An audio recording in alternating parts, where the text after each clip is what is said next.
Welcome to The Call, an exclusive conversation hosted by the Chamber's Global Intelligence Desk. We're delighted you are able to join us. Please note the views of our guests today are not necessarily those of the Chamber, but we hope you will find those views as valuable as we do. Let's get started. Good morning and welcome to The Call, brought to you by the U.S. Chamber of Commerce here in Washington. I am your host, Jay Sapsford, and here is today's question of the moment. What dynamics will shape a new era of transatlantic security? Tomorrow, world leaders, defense chiefs, and senior executives will descend on Germany for the 61st Munich Security Conference, and it comes at a critical time. The world is grappling with overlapping crises, from high-stakes geopolitical competition to rapid technological change. While many issues will be on the agenda, today's guest is watching a few key themes: defense spending, innovation in weaponry, artificial intelligence on the battlefield, cyber warfare, and space as the next strategic frontier. All this is happening as President Trump says he is brokering peace negotiations between Russia and Ukraine. Middle East tensions, meanwhile, continue to simmer, and elections are approaching in Germany and other countries across the EU. To help us unpack the stakes of this weekend's conference, we are pleased to welcome our man in Munich, the Chamber's own Keith Webster. Keith is Vice President for Defense, Space, Cyber, and National Security Policy. Keith, welcome to The Call. Thank you, Jay. It's great to be here with you. Now, I understand there was an alleged terrorist incident in Munich recently. We'll be keeping our eye on that, but we're also interested in the latest sort of feedback and reaction to news that President Trump says he's negotiating some sort of a peace deal between Russia and Ukraine. I wonder what your thoughts are on that. Well, I mean, that was a bit of a surprise, and there's been some significant reporting over the past 12 hours about what it might be. We don't know. I think there's a lot of anxiety here in Europe, especially with the current Secretary of Defense's remarks last week in Brussels, or excuse me, yesterday in Brussels, about expectations for Ukraine not regaining lost territory and really leading an effort, maybe with them not initially at the table, to reconcile this situation. So a lot to yet to unpack. Now, my understanding is that this all comes at a time when Europe is going to come under increased pressure to raise their defense spending as a percentage of GDP. How much traction is Europe getting? Is this something that's going to play into the elections that are coming this year? We had a number of elections last year, and this year, of course, we're going to have elections in Germany, which is a key player in all of this. I wonder what your thoughts are on that. Right. I think if we go back 7-8 years ago during the Trump first administration, they were very successful in raising awareness and delivering on nations, a larger number of nations actually meeting, if not exceeding 2% was the goal then. This announcement of a possible 5% objective is really a stretch goal. The most we have, the highest right now is Poland at 4.1%. The U.S. is at 3.8% of GDP.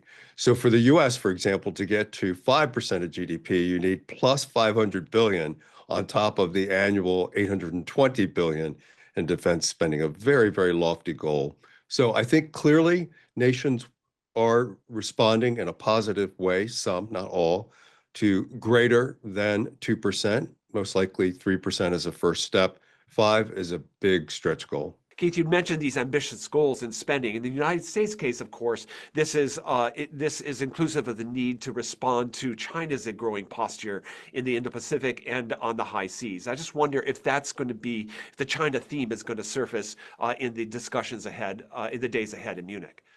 Oh, absolutely. China has always been a focus of conversation, whether it's the issues of Huawei and cell phone capability here in Europe, which is largely on the backbone of a Chinese product. That's been a long debate here at Munich, and most certainly economic partnerships with China, decoupling China and how that impacts nations here in Europe economically, as well as the continued concerns over Chinese intent globally will be a big part of the discussion here. Now, I noticed in the days before the conference, they released a report that sort of talks about the themes that they have, the high level themes that they anticipate going to be part of this. And the report was titled The Multipolar World. I wonder, from the defense industry's perspective, is an increasingly divided world good or bad for the defense industry business?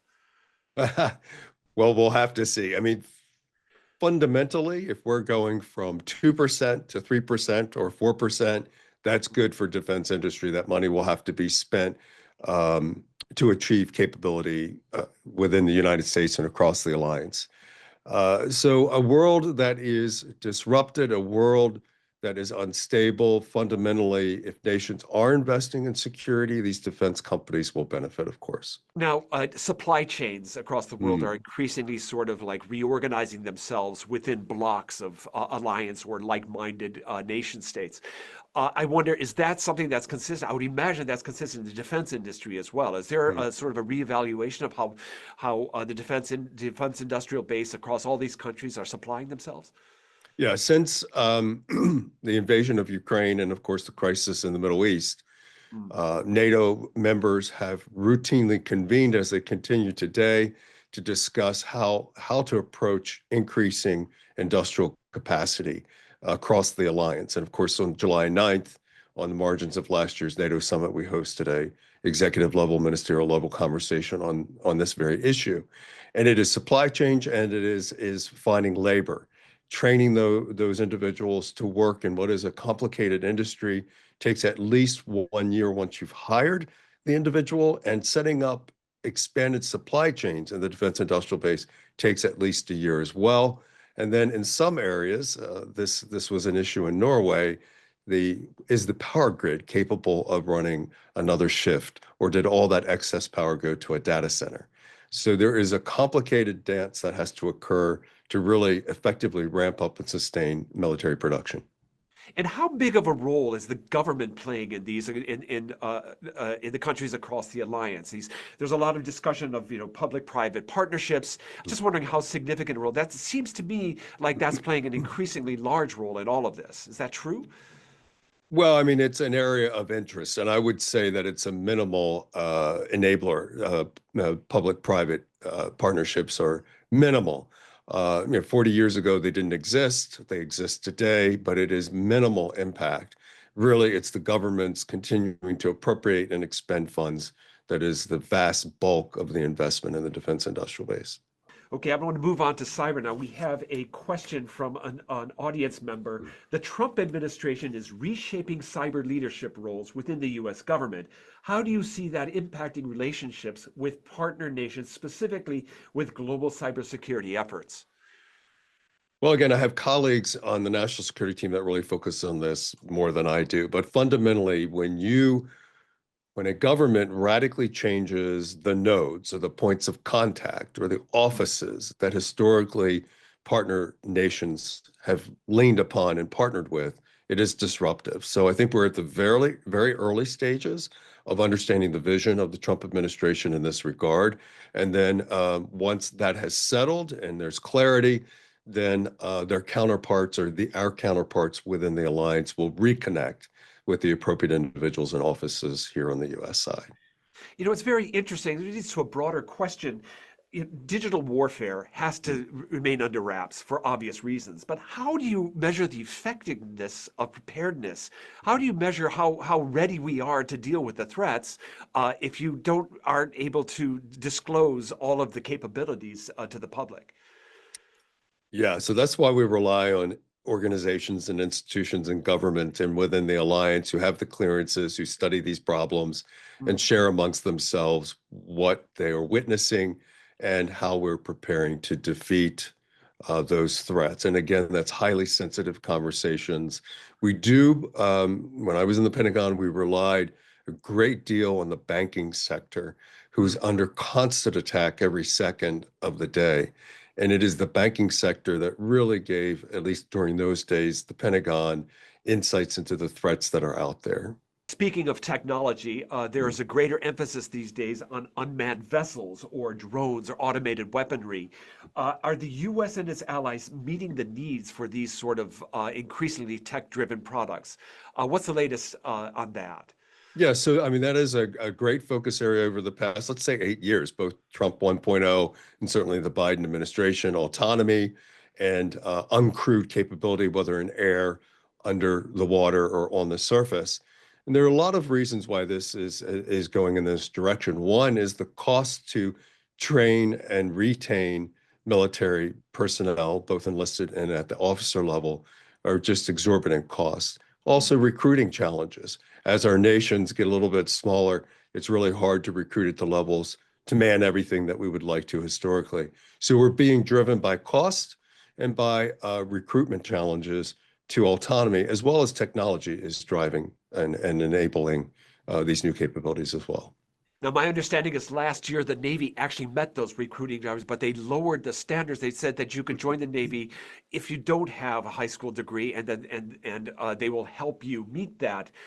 Is that just a reality that we have to adjust to at this point in order to maintain our commitments on the high seas? Yeah, so that is something I don't follow very closely, but well aware. There are recruitment challenges. There are fewer individuals in America that are young, that are either fit and or of the desire or mindset to enter into the military for a long-term partnership or career. So changing standards to affect more positive recruitment is kind of a natural course of action. We did that when we were recruiting during challenging times with the wars in Iraq and Afghanistan. But I think what we've seen with the Pentagon is they reassure us that they're not lowering the standards so much so that we're creating a vulnerability or risk. A really interesting point, noting that the United States is treaty bound to defend almost a quarter of the world's population, which is a pretty significant commitment. I've got a question here with apologies for bouncing around a little bit. We're going back to the theme of Ukraine. How, if at all, do we expect the U.S. administration to involve European states in their negotiations and approach to Russia and Ukraine? Well, I would like to think that we will involve our allies here in Europe in those discussions because it's their backyard. Yes. At the moment, it's not clear to what extent they're being partnered with, but I'm confident that they are being included in these discussions, maybe in a discreet way. And I think we'll learn more in the coming weeks. And my understanding is that the president's envoy on this matter, Keith Kellogg, is there at the conference this week, and that'll probably be high on the list of his duties, is to listen and to get input from all of our allies, I would think, right? Absolutely. It's a rich environment for collaborating here at Munich.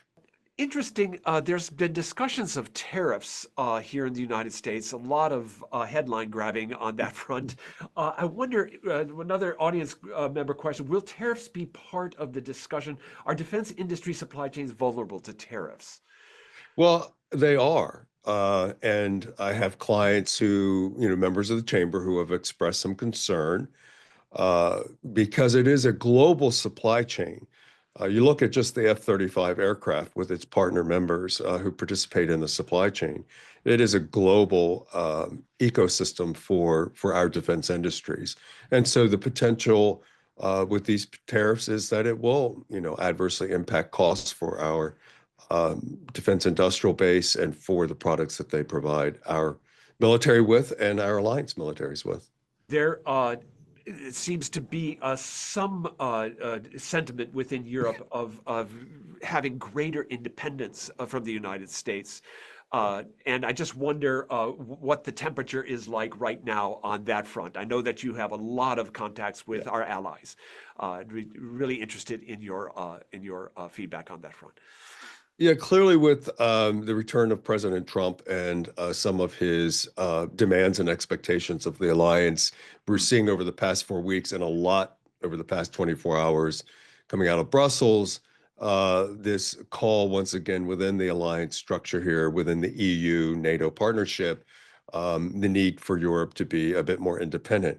Right now, on average, 60% of the sales of the purchases within the alliance here in Europe, over 60% annually, come from U.S. defense industries. Wow. There's a lot of a lot of nations here in the alliance who do not want to be told where they have to buy these products. They want the autonomy to buy European or to buy U.S.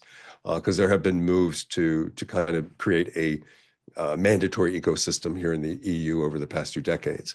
Not successful. I think it's unrealistic to expect Europe very quickly to turn on a dime and provide its own capability. There will always be a reliance on U.S. industry. There seems to be some tensions between members of the NATO alliance within European countries themselves over how much they should seek independence, how much they should develop their own industrial base, how much they should coordinate amongst themselves or with the United States. Is that tension easing at all now in recent weeks, or is that still a thing? Yeah, I mean, it is always there. It's an ebb and flow. Right. I think we're going through a heightened period of debate about autonomy or, reshoring capability here in Europe. And, some growing fears over the past couple of days or weeks about the ability to rely on the United States in a crisis or not. And if they believe they can't rely on the United States, Article 5 of the NATO agreement, then they will be forced to do more domestically. Keith, well, I wonder if you might be able to sum up for our members. What's the big takeaway at this crucial moment, and what should they be watching for over the weekend? So I think what we need to look at over the next 2 days is the reporting that comes out of Munich here as it relates to Ukraine, the crisis in Ukraine, as it relates to America's view of its position in Europe. We're seeing more and more discussion openly by this administration that we're pivoting, if you will, or refocusing on Asia and the Pacific and our own backyard. So I think those are the two key themes to keep an eye on over the next 48 hours. All right, well, our audience has had their morning shot of informational espresso, and we'll leave it there and tackle the day. Let me thank Keith Webster, Vice President for Defense, Space, Cyber, and National Security Policy here at the U.S. Chamber of Commerce. Keith, thank you so much for swinging by. It's a pleasure. Thank you, Jay. And a warm thank you to you, our members, for joining us today for this special exclusive episode of The Call. If you have any questions about today's topic, or if you have a theme you would like us to cover, please feel free to reach out to us at the email on the screen, globalintel@uschamber.com. We are planning many shows in the coming weeks and months, and we welcome your suggestions and feedback. This has been The Call, brought to you by the Global Intelligence Desk of the U.S. Chamber of Commerce, asking the right questions to navigate uncertain times.